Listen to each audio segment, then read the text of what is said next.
Bună ziua și bine v-am regăsit la un nou episod din Ratopia. Astăzi am ajuns în Regat după câteva zile în care am lipsit și vreau să vedem ce este nou și ce se mai întâmplă, ce schimbări s-au făcut și cam atâta momentan. Mai vedem pe parcurs ce o să facem, deci haideți să mergem să vedem. Să vedem, intrăm în Regat. Ok, nu foarte multe schimbări. Casa mea arată cumva cam ciudat. Cine e acolo care zboară? Ia să vedem cine e, cu cine ne întâlnim, dar de ce? Stați puțin! What? Ce s-a întâmplat cu casa mea și cu ce e ăsta și... What? Nu mai am pat? Ok, deci nu mai am spawn point. Deci, cred că... jale. Da... Nu știu ce să zic. Îmi trebuie un pat, sincer. Nu știu ce s-a întâmplat. What? Ce-i acolo? Nu știu ce se întâmplă, nu știu ce să zic, nu știu. Bună, Zeri. Zeri? Bună. Ce faci, Zeri? Tocmai ce a venit fostul împărat de era în Ratopia, a venit aici în Regatul Bulgar Ce, și este capturat în închisoare, genul. Ce mă? Da, Cine? Cum? Unde? Dar stai puțin că eu am lipsit vreo 3 zile și văd chestii noi pe sus și nu știu ce s-a mai întâmplat aici. E extrem de complicat, nu știu dacă știi de Ratopia, este un alt regat foarte, foarte îndepărtat și din păcate fostul rege din regatul respectiv a venit aici și nu știu dacă este periculos sau nu, vorbește chiar acum cu Luca și cu Boto. Aoleu. Și vrei să mergem și noi să mergem sus să vedem? Nu, a zis că să rămână decât ei trei. Care ei trei? Boto, fostul împărat și Luca. Păi și de ce e Boto acolo? El nu trebuia să fie la închisoare. Nu, Boto e împărat acum împreună cu Luca. Ce mă? Doamne, zici că am lipsit 100 de ani. Cum adică? Ce s-a întâmplat? Da, bă, nici eu nu știu, că și eu am lipsit puțin, habar n-am, acum am înțeles că Boto nu mai este Tier 4, acum este împărat, e Tier 1. E împărat Boto după ce o distrus aici regatul, după ce au făcut războaie, după ce... Eu nu pot să înțeleg cum a ajuns el împărat, dar... ok. Da, nici eu. Păi îți dai seama că dacă mă vede Boto, direct mă exilează. Ei, vedem, oricum pe tine te protejează Luca, n-ai pe treabă. Da, nu știu ce să zic. Și ai cumva idee ce s-a întâmplat cu casa mea, că pot să jur că nu era așa. Ce se întâmplă aici? Renovări? Cine e aici? Alex? Mariusică? Ce se întâmplă aici? De ce faceți aici? Ce faceți aici? Pune asfalt. Asfaltezi. Ok. Zeri, Mariusică, Alex, aveți idee cumva ce s-a întâmplat cu casa mea și de ce nu mai am un pat? Nu știu. Nici măcar pat nu mai am. Și că da, casa nu știu, Mariusică, sigur nu știe nimic. Te ajut, vrei, Mariusică, să mergi pe aici? Poate mai Boto! Am înțeles, deci Boto s-a ocupat și de casa mea. Bine, voi. What? Mersi de informație, Mariusică, te țin minte. Am înțeles. Deci e jale. Nu știu ce o să fac cu casa asta. Dați-mi idei în comentarii ce aș putea să fac. Și nu știu, eu mă gândesc că Boto e cam periculos dacă e la putere. Și sincer, poate mă gândesc și să plec din Regat, nu o să te mint. Pentru că nu prea îmi place cum stă treaba aici. Uite ce mi-a făcut în piscină. M-am pus flori în piscină sau în ce-o fi asta, lac. Da, scrieți vă rog în secțiunea de comentarii să vedem ce am putea face aici. Ok, haideți să mergem să vedem ce schimbări s-au mai făcut prin Regat. Ok, Mariusică lucrează aici la asfalt. Poate o să le ajutăm și noi să vedem ce facem în continuare. Ok, văd acolo ceva de diamond. Aici parcă era plotul lui Ase. Era casa lui Ase. Sincer, nu știu ce ar putea fi asta. E gen Gen închisoare? Sau ce-o fi? Și văd aici multe animale. De ce avem atâtea animale aici? Ok, interesantă treaba, nu o să te mint. Da, s-au făcut cam multe modificări în regat. Ok, acum că suntem puțin la curent cu ce se întâmplă, o să vreau să-l așteptăm pe Luca și pe Boto să văd ce zic când vin ei de acolo, de pe insulă. Și da, să văd ce se întâmplă în continuare și ce facem cu casa mea, pentru că sincer, eu nu vreau casă din asta, eu refuz să stau aici, eu mai bine mă duc în junglă să trăiesc cu urși, panda și cu papagalii, eu nu stau aici. Deci, da, hai să vedem. Mariusică, vrei să îmi dai și mie asfalt să te ajut să pun asfalt? Da, mersi. Mărăsică.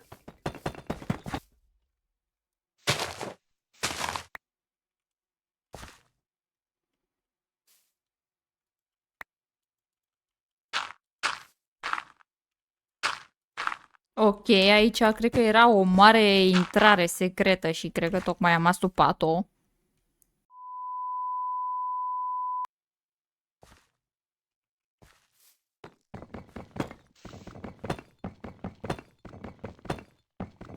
Aici nu trebuie asfalt, zic eu.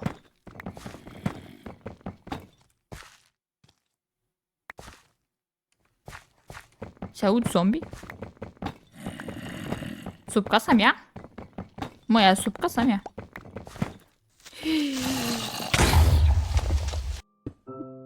Nu înțeleg de ce e așa mare gaură la mine sub casă. Cristian, ce se întâmplă cu casa ta? Da, o să-ți povestesc. Am înțeles, ok. A făcut cineva ceva sau ți-ai spart totul? Atâta voiam să știu. Am spart-o eu pentru că cineva a făcut-o urâtă rău de tot și Pare poate să nu mai îmi fac casa aici. Că m-am supărat foarte tare. Ok, Cristina, nu vreau să te super, dar avem niște treabă puțin mai importante. Cristina, bă, dar ce s-a întâmplat cu casa ta? Da, chiar nu știi ce s-a întâmplat cu casa mea, Boto, așa? Chiar nu știi. Bro, n-am făcut nimic. Mărăsică ți-o băbuit, ce-am făcut? Da, sigur, lasă că am aflat eu ce s-a întâmplat de fapt. Cum adică ai aflat? N-am făcut absolut nimic. Asta e problema, că n-am făcut nimic. Nu cineva a bubuit casa mea și a fost sub casă o dita mai gaură cu plin de monștri și după aia a fost Prima dată eu, da. și după aia a fost renovată și nu știu ce și nu știu cum și mi-ați stricat-o. Prima dată eu am bubuit-o atunci cu papagalele atunci, prima dată de atunci. Bă, Mărăsică, bă, uite, vezi că acum ai vino. Și acum de ce? Uite, o recunoscut. Am înțeles. Eu nu a zis, eu nu declar nimic, a zis. Am înțeles. Ți-am făcut ok. și casa înapoi, ți-a făcut-o și Mărăsică. Cristina, am și o întrebare, că te-am lipsit și eu în astea 2 zile, ce s-a mai întâmplat pe aici? Că Boto mi-a zis câteva chestii, dar mie că poate s-a mai întâmplat ceva important de care ar trebui să știu. Păi și eu am lipsit. Eu nici nu știam că Boto-i rege. Ah, respect. Ei, bine, Cristina, de acum ești rank 4, ia, gata, ciucumic. Bine, mulțumesc, prefer să Nu, plec. nu e Pa. în 4, taci, Boto. Bă, Cristina, nu te supăra, nu te lua după Boto, ok? Lasă că o să mă vorbesc eu cu el. Nu, dar eu Da, glumesc, de ce știți că se asta-s întâmplă problemele. atâtea chestii în atâta de scurt timp și nu știu, e prea Pentru că am multă. lipsit eu 2 zile, Cristina, și cam asta se întâmplă, că lipsesc eu 2 zile, gen. Da, Și cum adică? Adică Boto s-a declarat singur rege sau cum? bă, de mici, Luca. Ce se întâmplă, bă? Am chemat toți zeii. Bă, am chemat toți zeii, ești nebun? Ce se întâmplă? Da, scuze, câteodată am prea multă putere și nici eu nu-mi dau seama ce fac. Cam asta se întâmplă. Și atunci ai lipsit și tu și ce s-a întâmplat? Boto s-a declarat singur rege sau care-i faza? L-a luat tornada pe frate meu, ești nebun? Da, cam astea au fost și itemele lui Boto. Respect. Ce faceți, mă, aici? Alo? Nimic. Vreau să zic- Marisica, ce se întâmplă mai aici? Vreau să zic, Luca, că eu nici pat n-am mai avut în casă, deci dacă muream, puteam să mor liniștită, mulțumesc. Doamne, mamă, bă, deci nu știu ce se întâmplă, dar n-am mai văzut-o pe Cristina atât de supărată niciodată. Nu știu Deci cine eu ce sunt ți-a- foarte supărată și foarte revoltată și nu știu, vreau să mă mut, eu nu mai pot să stau aici în circumstanțele Ok, astea, deci eu Cristina, nu mai... nu e nicio problemă, vorbesc eu cu Boto, Marisica nu mai da cu bombe. Nu știu cum se Vorbesc eu face, cu de Boto. ce din toată zona asta, numai casa mea e afectată după războaie, după lupte, după de toate. Casa lui Spirituleanu, a lui Alex n-au nicio problemă, a mea bubuie non-stop, a mea e schimbată non-stop, mor animalele mele, deci eu sunt foarte supărată, gata, eu nu mai suport să stau aici așa. Uite, dacă vrei, bubuie și casa lui Alex, dă-mă, Îmi Marisica. fac casă în afara regatului, cred că, papa.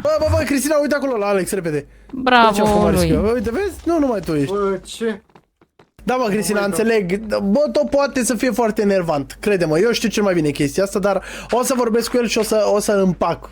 Ok? O să fac eu cumva și nu o să mai fac asta, ok? Da, bine, mersi. Cu Sperăm. plăcere. Bă, l-a văzut ceva pe Boto, totuși.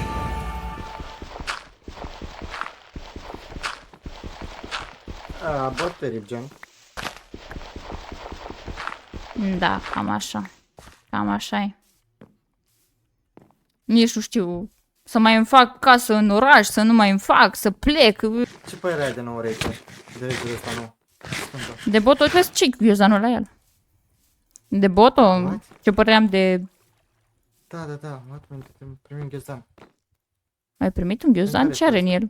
Nu cu Boto, cu Sinner, mă, cu regatul ăla nou, cum se numea, Artopia, parcă. Păi eu nu știu nimica de nicio Artopia, eu nu știu de niciun... Că s-a făcut acum, a făcut Luca alianță cu încă un băiat, cu Sinner, e fostul rege de la Artopia.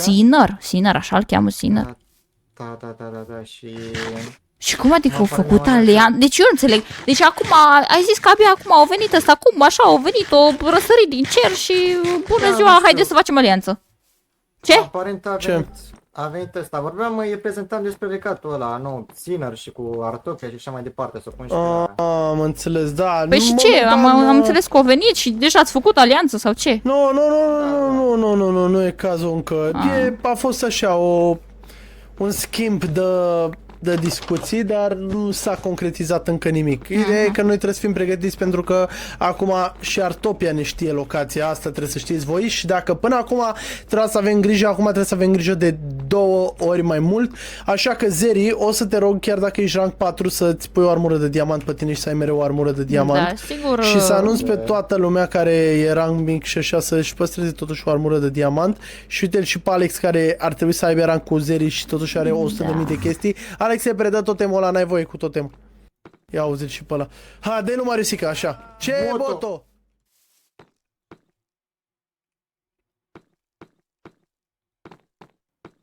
Dar ce-ai făcut? Cum ai murit? Cristina, ți-am adus ceva.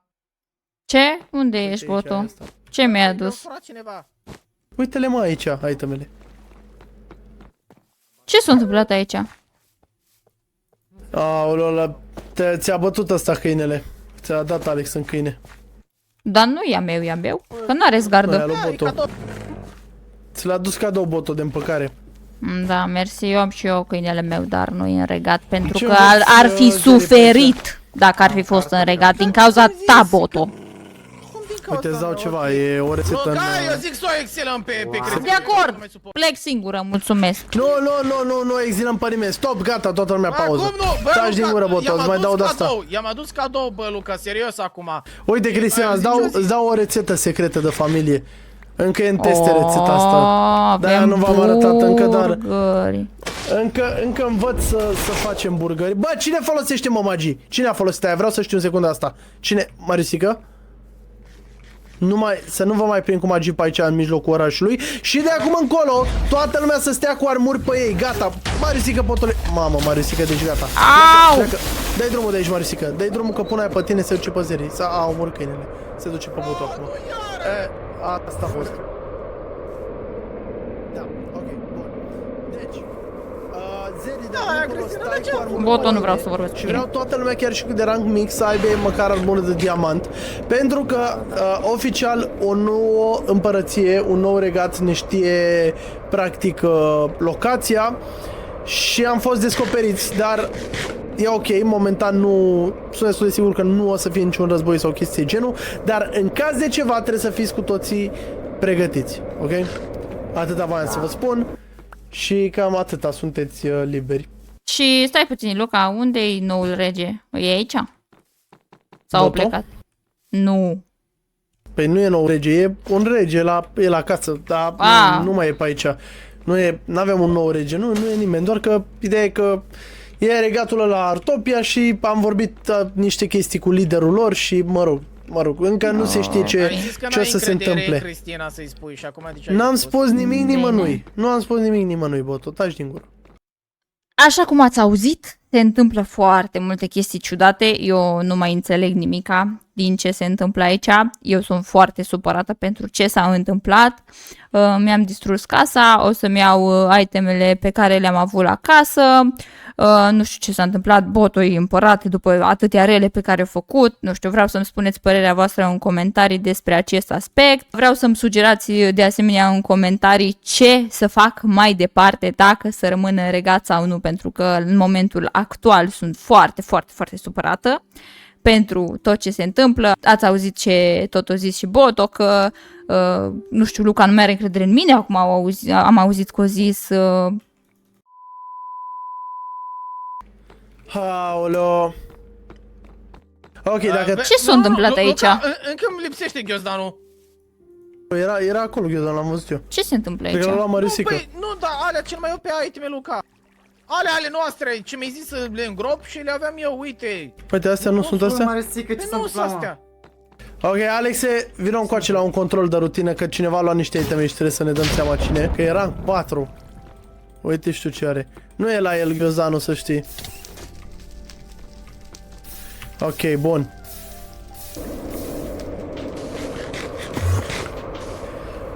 Zeri, ai luat un Ghiozdan cu chestii foarte bune. Nu, n-am luat nimic. Păi n-aveam de unde să le iau. De la Boto? Păi De eu unde nu ai mai luat am, și era un itemele? inventar. De unde ai luat armura aia de o aveai pe tine mai devreme? Mi-a dat-o Cristina. Ce? Cristina? Nu i-am dat nimic armură, nu i-am dat Cum armură. adică, mă, nu-ți... Bă, te-ar avea ca... Nu mai ții minte cum că mi-a dat armura aia, gen. Eu nu ți-am dat Cristina, armură, eu abia... ai un item în inventar, Nu, vreun pot să mă backpack, omor. ceva? Nu, pot să mă omor, n-am Ți-am zis nimic. că e ceva dubios cu Cristina, i-am pus și la și am și zis adică. Ce se întâmplă, Cam mă, sub dubioasă, pământ aici? Cristina. Și dar chiar, ce ai sub pământ, Cristina, chiar? Ce se întâmplă, N-am mă, aici? nimic sub pământ. Eu nu Marisica, știu. ce e aici? Eu nu știu de Și-a chestia făcut asta. Alex aici, de baraua, ce se întâmplă? Am Eu înțeles. numai ce mi-am distrus casa, am găsit o dita mai gaura și am astupat-o, eu nu știu cum să vă zic. Boto, de asta trebuie să ai mai mare grijă ce faci cu itemele tale, practic. Da, Oricum o să facem inventarul la iteme, o să las că să facem inventarul da, la iteme. vezi că erau toate alea super OP, Luca. Și cărțile. Boto, atunci o faci cumva și le găsești! Te ajut eu, Bota, nu-i problemă. Te ajut eu. Ajută Zeri, care are tot felul de chestii OP, de nici nu știi de unde le are. Am cartofi. Ok, Cristina? Da? Nimic. Cine e aici? Ah, Boto, tu ești. Eu. Credeam că ești invizibil, că nu te-am văzut. Nu, pune alea, te Nu, rog. nu. Ok, dar ce ai pățit? Care-i faza? Nimic, că sunt doar foarte supărată pe tot ce se întâmplă. Dar nu, chiar n-am mai făcut nimic, că ți-am adus și câine. L-am cărat pe survival, n-am avut nimic. Bine. Nu înțeleg atunci cum casa mea a suferit atâtea modificări în 2 zile și... Nu poți din timp rățică la tine în casă și pe urmă au renovat. Asta i-au făcut și la Zeri și mi-au făcut și mie și lui Luca. Nu vezi statuia lui Luca din spate? Pe Da. rățică. Uite, ia un burger. Mulțumesc.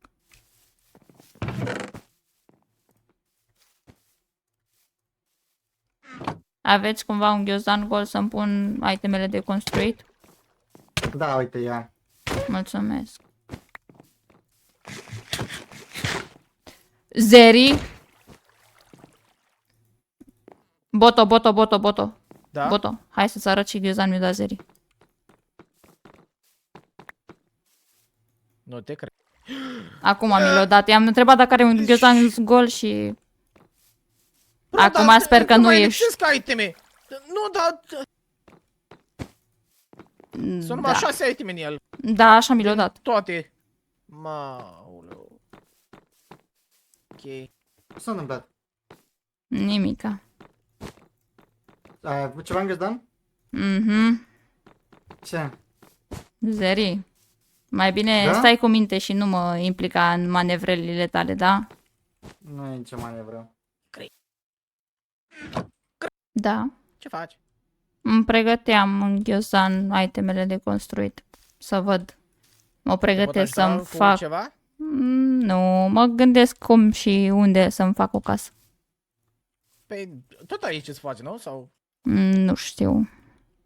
Mă mai Păi nu, gândesc. dar nu mai are, nimeni nu are nimic cu tine, nimeni nu are nimic cu tine. Da, n-are nimeni treabă cu mine. În primul război, casa mea a avut cel mai mult de suferit. Ok, mulțumesc că mi-ai reconstruit-o. După aia, în al doilea mini-război ce s-a întâmplat acum câteva zile, iar casa mea a fost distrusă. După aia, în a treia dată, Mariusică a distrus casa, a bubuit-o și a făcut mare groapă cu monștri. Nu știu, Da, nu prea da, e da. safe. Mă, ce?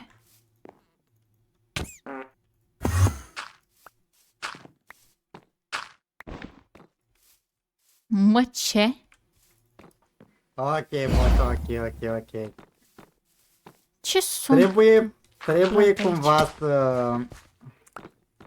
Unde e corpul? Unde sunt spelurile? Care speluri? Le-am dat lui Acelea. Alex. De ce? Păi tu n-ai voie, că tu ești rank 4. Păi și Alex? Păi, eu fiind regele, Alex are rank 2. Păi și Luca a zis că să aibă rang 4. Că nu poate să aibă rang 2. Da, dar locul nu mai e pe server. Păi și ce? Păi, și tu de unde ai aici? Lasă-mă cuțitul! Uite, bă, Zeri! Cam acesta a fost episodul pentru astăzi. Să-mi lăsați în comentarii sugestii de ce aș putea să fac mai departe, dacă să trec cu vederea tot ce s-a întâmplat și să rămân în neregat, dacă da, o să-mi construiesc aici o casă. De asemenea, vă rog să îmi lăsați în comentarii sugestii despre casa pe care aș putea să mi-o fac, să îmi spuneți cu ce materiale să o fac, cam cum să arate și nu știu ce idei aveți voi. Nu uitați să apăsați butonul de like și de subscribe, lăsați-mi multe comentarii pentru că o să le citesc și o să dau inimioare la ele și noi ne revedem cu un episod nou pe data viitoare. Pa, pa!